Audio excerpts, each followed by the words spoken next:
हफीज एक गरम खून है, वो ऐसे छोटे मोटे कामों से ज्यादा दिन खुश नहीं रहने वाला है। तुम फिर से उस प्यादे को वजीर बनाने चली। उस्ताद का एक अधूरा काम करने के लिए तू तैयार है?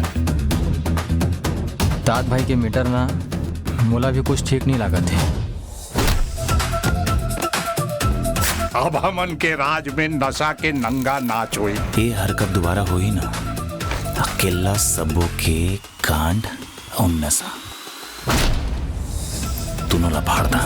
1-2 साल के अपार सफलता के बाद आज गैंग्स ऑफ रायपुर फाइनली बड़े पर्दा में एंट्री मार चुके हैं। हम देख सकते हैं यहाँ पर पूरा गैंग्स ऑफ रायपुर के एक्टर एक्ट्रेस मन यहाँ पर मौजूद है। बढ़िया फिल्म बने हैं, मैं सबला बोलूँ जरूर देखो पिक्चर ला। अलग ढंग की पिक्चर है, अलग जॉनरा के पिक्चर है। ऐसे ढंग की फिल्म अभी नहीं आए हैं अभी यहाँ पे छत्तीसगढ़ में। हीरो का काम तो बहुत ही शानदार किया है वर्मा जी ने। छत्तीसगढ़ के लोगों को इसको अप्रिशिएट करना चाहिए। बहुत बढ़िया पिक्चर है। ऊपर तो नहीं आया, ऊपर तो मैं आ गया हूँ देखे सितार के। हाँ वो तो अपना देखे पर लगी। क्लाइमैक्स नहीं खोलना है अभी।